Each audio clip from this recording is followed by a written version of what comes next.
Something that NCAA 13 players take for granted in this year's game is that you have a Sluggo route on any formation that you want.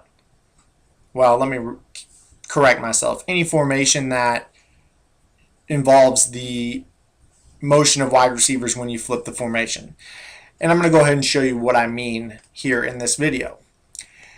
By coming out in a two-back set with two tight ends, you're forcing your opponent to really want to play man coverage in order to stop the run. And as you can see here, what you want to do when we come out is we've simply just flipped the play, but what you want to do is you want to put your receiver on a fade once you are coming out of the huddle. You don't have to be at the line, but in practice mode it's going to seem like it takes longer to do this, but in the game you'll see that it's really easy to set up.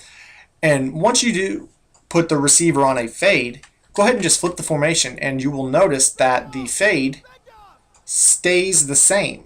What I mean is it doesn't flip, so it turns into a fade to the other side. And what you have here is now a Sluggo route.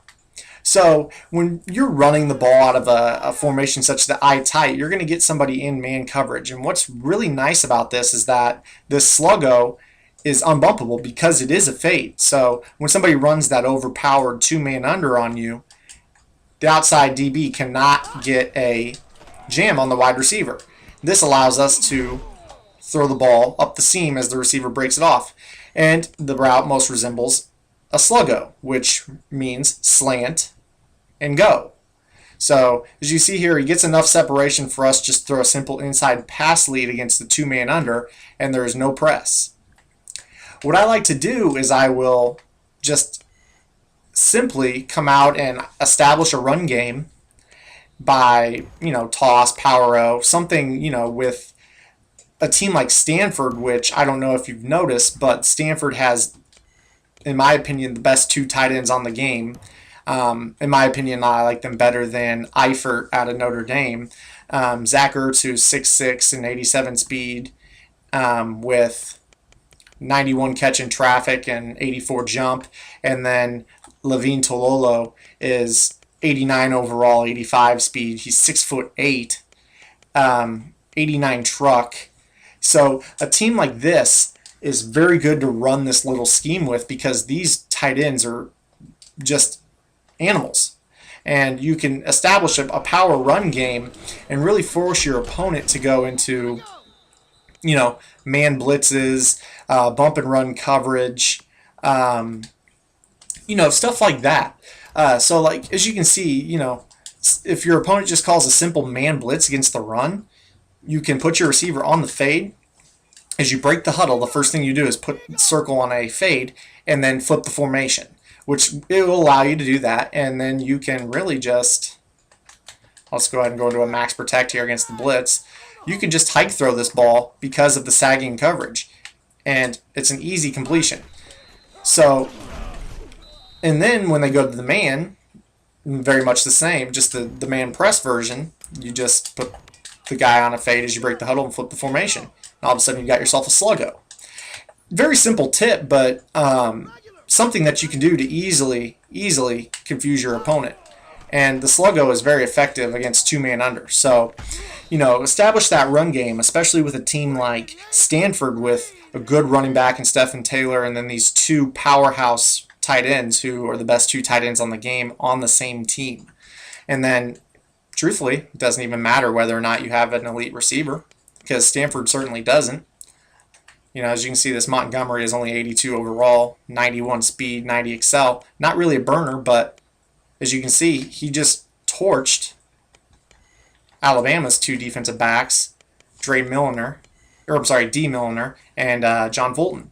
So, doesn't really require too much skill from your wide receiver to run the Sluggo route. And if you really want to get crazy with it, you could go ahead and sub in TOILOLO as your wide receiver, as on Stanford the best two wide receivers on their team are actually their tight ends. So you will notice that these guys actually have better catch in traffic. So when you come out against two-man under press, you can really abuse them, especially with a 6'8" guy flexed out wide as your flanker in this formation. And then you can just really do something like this with a simple high-low read. If they happen to be in zone, you just take the short curl, short hitch to the outside, or you take Hertz over the top, or I'm sorry, Zach Ertz over the top of it, depending on what the zone wants to cover. But as you can see, doesn't really require too much ability to just throw this Sluggo route against man coverage and really give your opponent troubles, especially when you mix in the run. So go ahead and try that Sluggo out. All you got to do is fade the receiver and flip the formation as you break the huddle, and your play will be set up once your line sets. It really only takes 7 seconds for them to get to the line, and your play is all but set. So let me know how this works for you. Drop a line. Don't forget to like, rate, comment, and subscribe as we get closer to Madden 13. Thanks, guys. For Arkansas, what are you looking for from their offense? There are a lot of high school players that look at college choices. And Brad, a lot of times they'll pick an offense if they're a quarterback, a receiver, or running back, because it's going to help prepare them. I think that one's on the offensive line. They've got to do a better job of holding their blocks, or else this quarterback's going to be pulling turf out of his face mask all game. He may have changed things up here.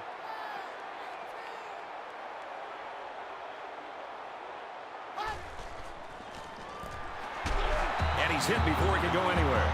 A nice-looking play that time. Well, the defense was blitzing here, and again, great recognition by the quarterback to find a hot receiver.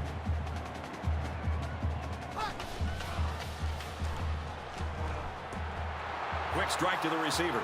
He's at the 40. Knocked out of bounds at the 18.